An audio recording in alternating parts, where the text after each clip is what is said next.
വിശുദ്ധ വാരാചരണത്തിന് തുടക്കം കുറിച്ച് ലോകമെങ്ങും ക്രൈസ്തവർ ഇന്ന് ഓശാന ഞായർ ആചരിക്കുന്നു. സംസ്ഥാനത്തെ വിവിധ ദേവാലയങ്ങളിൽ പ്രത്യേക ശുശ്രൂഷകൾ, കുരുത്തോലകളുമായി വിശ്വാസി സമൂഹം പ്രത്യേക പ്രദക്ഷിണം നടത്തും. ക്രിസ്തുദേവന്റെ ജെറുസലേം പ്രവേശനത്തെ ജനങ്ങൾ രാജകീയമായി വരവേറ്റതിന്റെ ഓർമ്മ പുതുക്കലാണ് ഓശാന ഞായർ. AV ജയശങ്കർ ചേരുന്നുണ്ട് ഇപ്പോൾ തിരുവനന്തപുരത്ത് നിന്നും. Jaishankar, good morning. ജയശങ്കർ, ഇപ്പോൾ നിൽക്കുന്നത് ഏത് സ്ഥലത്താണ്? അവിടെ ഇന്ന് എന്തൊക്കെ പ്രത്യേക പ്രാർത്ഥനകളാണുള്ളത്? വിശ്വാസികൾ എത്രത്തോളം പള്ളികളിലൊക്കെ എത്തിയിട്ടുണ്ട്? ജയശങ്കർ, ഇപ്പോൾ AV ജയശങ്കർ ചേരുന്നു തിരുവനന്തപുരത്ത് നിന്നും. ജയശങ്കർ ഇപ്പോൾ നിൽക്കുന്നത് ഏത് ദേവാലയത്തിലാണ്? അവിടെ എന്തൊക്കെ തരത്തിലുള്ള പ്രാർത്ഥനകളാണ് ഇപ്പോൾ നടക്കുന്നത്? എത്രത്തോളം വിശ്വാസികൾ എത്തിയിട്ടുണ്ട് ഇപ്പോൾ?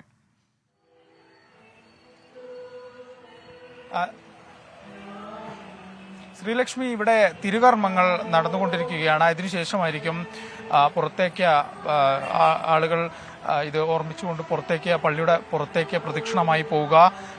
ഫാദർ തോമസ് നെറ്റോ ആണ് ഈ ചടങ്ങുകൾക്കെല്ലാം കാർമ്മികത്വം വഹിക്കുന്നത്. 7 മണിയോടെ ശശി തരൂർ MP പള്ളിയിലേക്ക് എത്തും. എന്തായാലും നിരവധി വിശ്വാസികളാണ് പാളയം സെന്റ് ജോസഫ് കത്തീഡ്രലിൽ എത്തിയിരിക്കുന്നത്.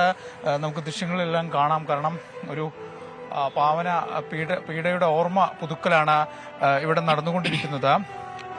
നിരവധി വിശ്വാസികളാണ് പള്ളിയിൽ എത്തിയിട്ടുള്ളത്. അല്പസമയത്തിനകം തന്നെ ശശി തരൂർ MP വിശ്വാസികൾക്കൊപ്പം ഈ ചടങ്ങിന്റെ ഭാഗമാകും.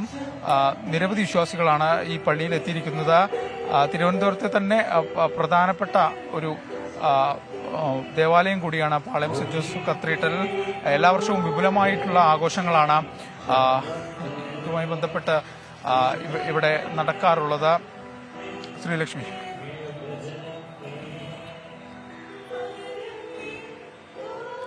ക്രൈസ്തവർ ഇന്ന് ഓശാന ഞായർ ആചരിക്കുകയാണ്. ദേവാലയങ്ങളിലൊക്കെ പ്രത്യേക ശുശ്രൂഷകൾ നടക്കുന്നുണ്ട്. കുരുത്തോലകളുമായി വിശ്വാസി സമൂഹം ഇന്ന് പ്രത്യേക പ്രദക്ഷിണം നടത്തും. വിവിധ ദേവാലയങ്ങളിൽ വിവിധ തരത്തിലുള്ള ചടങ്ങുകൾ, പ്രാർത്ഥനകളൊക്കെ നടക്കുന്നുണ്ട്. AV ജയശങ്കർ ഇപ്പോൾ പാളയം സെന്റ് ജോസഫ് കത്തീഡ്രലിൽ നിന്നാണ് വിവരങ്ങൾ നൽകിയത്. കൂടുതൽ വിശ്വാസികൾ ഇപ്പോൾ ദേവാലയങ്ങളിലേക്ക് എത്തുന്ന കാഴ്ചകളാണ് കാണുന്നത്.